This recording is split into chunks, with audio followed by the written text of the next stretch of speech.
Well, joining me now is lawmaker and Navy veteran who was inside of that very briefing, Republican Congressman Tony Gonzales of Texas. Congressman, thank you for being with us. You probably can't share much from that briefing, but as you watched the president in his briefing just a second ago, how did what he said strike you compare to what you've been hearing today?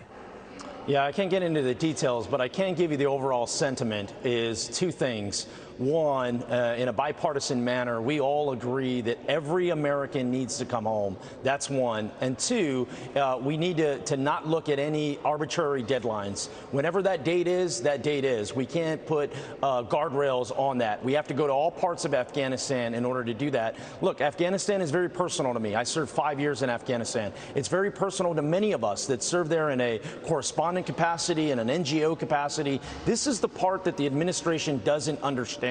What happens in Afghanistan directly impacts the region, the world, and back home here in the United States.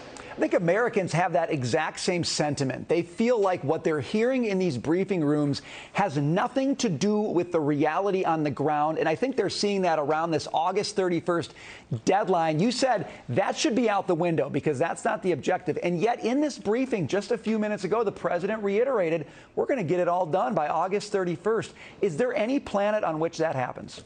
There is not. And look, there is a disconnect between the warfighters and the president and his messaging. It's complete chaos up there. This is what I'm hearing on the ground. And I'll remind you, many of our offices, many of our congressional offices have basically turned into operational offices, mine included. So on the ground, this is what I'm hearing. I'm hearing the State Department is telling Afghan interpreters to stay in place, right? Don't make it to Kabul, stay in place. What I'm telling folks is you need to get out as soon as possible. Whether that's to Pakistan, whether that's elsewhere, you need to get out as soon as possible because this situation is only going to get worse. It's only going to spiral as time goes on. But there's mixed messages, and the president has it wrong.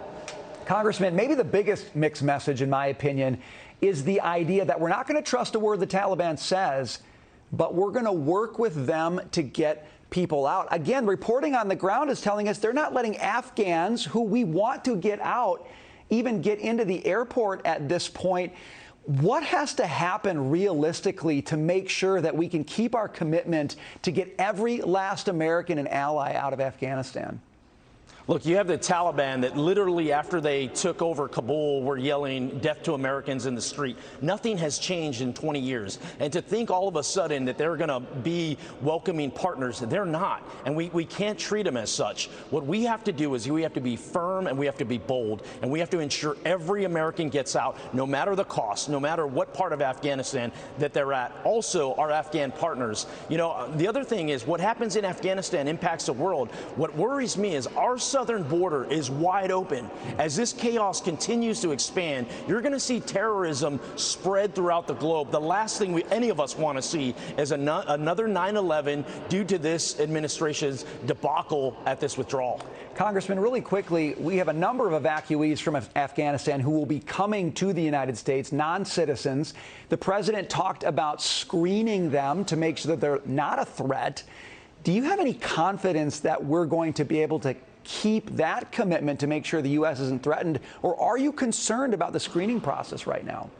Yeah, no, I am very concerned on it. Matter of fact, Fort Bliss in El Paso, Texas, is going to be one of those locations. And I will be visiting Fort Bliss on Friday and Saturday to see it firsthand. One of the parts of Congress is the oversight and compliance is to see that. We have to make sure every person is vetted completely, but we also have to stand with our Afghan allies, those that have fought alongside us for decades. We have to make sure that they get out safely, that their lives are not in jeopardy, but they have to be vetted.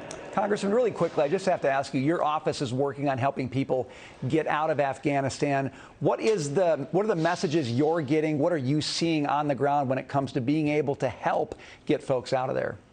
Literally, my phone has been blowing up nonstop, all hours of the night, with people essentially begging for their lives, you know, trying to fight and scratch and claw in order to make their way out. And we've been working with them, like in a very operational capacity to help them get out to the nearest location. In many cases, I mean, Afghanistan is very corrupt. So in many cases, they have to have enough resources in order to pay off these different checkpoints to try to get to where they need to be. Right now, we're telling people, get out as soon as possible. do not hunker down, because things are only going to get worse. Congressman, thank you for picking up those phone calls. Godspeed in everything you're doing. We appreciate it. Congressman Gonzales, thank you. God bless you.